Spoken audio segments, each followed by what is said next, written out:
আজি এই ভিডিঅ'টো জানিব পাৰিব ৰাজস্থানৰ গোল্ডেন চিটি জেচলমেৰৰ বিষয়ে। যদি আপুনি জেচলমেৰ যাম বুলি প্লেন কৰি আছে তেতিয়াহ'লে এই ভিডিঅ'টো বহুত ইউজফুল হ'ব।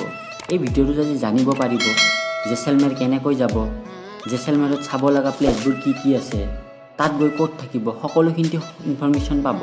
গতিকে ভিডিঅ'টো স্কিপ নকৰি সম্পূৰ্ণ চাব। ফাৰ্ষ্ট জানি লওঁ জেচলমেৰ আহিব কেনেকৈ। আপুনি ট্ৰেইনেৰে আহিব বিচাৰিলে ডাইৰেক্ট জেচলমেৰলৈ ট্ৰেইন পাই যাব। সকলো দূৰৰ স্থানৰ পৰা জেচলমেৰলৈ ডাইৰেক্ট ট্ৰেইনৰ কানেক্টিভিটি আছে। ইয়াৰ নেক্সট আপুনি এয়াৰেৰে আহিব বিচাৰিলে ডাইৰেক্ট জেচলমেৰ এয়াৰপৰ্টলৈ আহিব পাৰিব। তাৰ নেক্সট আপুনি যদি বাছেৰে আহিব বিচাৰে তেন্তে জেচলমেৰৰ ওচৰৰ সকলো ঠাইৰ পৰা বাছ এভেইলেবল থাকে। কিন্তু যদি আপুনি দূৰৰ পৰা আহিব বিচাৰে তেন্তে ট্ৰেইন বা এয়াৰে বেষ্ট হ'ব। এনেকৈ আপুনি জেচলমেৰ চিটিলৈ আহিব পাৰিব।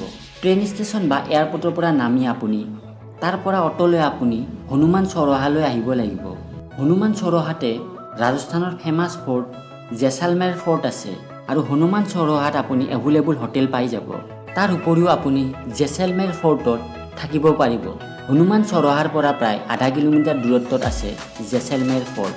এই ফৰ্টৰ ভিতৰতে খোৱা থকা সকলো ব্যৱস্থা আছে, গতিকে মন গ'লে ইয়াতেও ষ্টে কৰিব পাৰিব। এই ফৰ্টৰ ভিতৰত ষ্টে কৰাৰ চাৰ্জ হৈছে 2000 পৰা 3000ৰ ভিতৰত। জেচলমেৰত গৈ আপুনি 2 ডেজৰ ষ্টে প্লেনিং কৰি সকলো ঠাই ফুৰিব পাৰিব। এতিয়া জেচলমেৰ পোৱাৰ পিছত তাত চাব লগা প্লেচবোৰ হ'ল, ফাৰ্ষ্ট আপুনি যাব পাৰিব জেচলমেৰ ফৰ্টত। ইয়াত গৈ আপুনি জেচলমেৰ ফৰ্ট চাব পাৰিব। তাৰ উপৰিও ইয়াৰ ভিতৰত শ্বপিং কৰিব পাৰিব। তাৰ ভিতৰত এটা জৈন মন্দিৰ আছে, সেইটো ভিজিট কৰিব পাৰিব। ইয়াৰ নেক্সট আপুনি যাব পাৰিব গাদিচাৰ লেক। গাদিচাৰ লেক জেচলমেৰ চিটিৰ পৰা প্ৰায় 10 মিনিট দূৰত্বত আছে। ইয়াত গৈ আপুনি ব'টিং কৰিব পাৰিব। তাৰ উপৰিও এই লেকৰ কাষতে বিভিন্ন ধৰণৰ মন্দিৰ আছে, সেইবোৰ ভিজিট কৰিব পাৰিব। আৰু এই লেকৰ কাষতে এখন গাৰ্ডেন আছে, তাত গৈ ভিডিঅ'গ্ৰাফী ফটোগ্ৰাফী কৰিব পাৰিব। তাৰ নেক্সট আপুনি যাব পাৰিব পাটবৌকি হাৱেলি।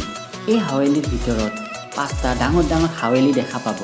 এই হাৱেলিবোৰ দেখাত বহুত ধুনীয়া হয়, গতিকে জেচলমেৰ গ'লে এই হাৱেলি ভিজিট কৰিব নাপাহৰিব। এয়া আছিল আপোনাৰ জেচলমেৰৰ ফাৰ্ষ্ট ডে চাব লগা প্লেচবোৰ। তাৰপাছত আপুনি নেক্সট ডে যাব পাৰিব চেম ভিলেজ। চাম ভিলেজ ৰাজস্থানৰ এখন ফেমাছ ভিলেজ হয়। ইয়াত গৈ আপুনি চেম ডিউন্সত ষ্টে কৰিব পাৰিব। ইয়াত গৈ আপুনি ডেজাৰ্টত হাট বা কেম্প পাব, য'ত আপুনি থাকিব পাৰিব। চাম ভিলেজ জেচলমেৰৰ পৰা প্ৰায় 40 কিলোমিটাৰ দূৰত্বত আছে। এই ডেজাৰ্ট হাউচৰ একদিনৰ প্ৰায় ক্ৰছ 3000ৰ পৰা 4000 হয়। ইয়াৰ কেম্পত ষ্টে চাৰ্জ বেছি হ'লেও ইয়াত বহুত কিছু বস্তু ইনক্লুড থাকে। এই 3000 চাৰ্জৰ ভিতৰত আপুনি ব্ৰেকফাষ্ট ডিনাৰ সকলোখিনি ফ্ৰী পাব।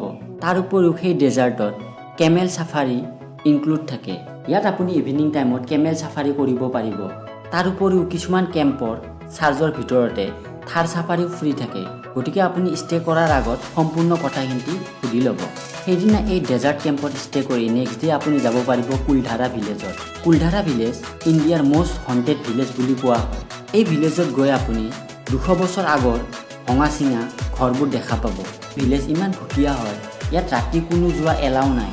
এই ভিলেজ ভিজিট কৰাৰ পিছত আপুনি জেচলমেৰলৈ ঘূৰি আহিব পাৰে। তাৰপাছত আপুনি নিজৰ ঠাইলৈ ৰিটাৰ্ণ হ'ব পাৰিব। আজিলৈ কেৱল এইখিনিয়ে।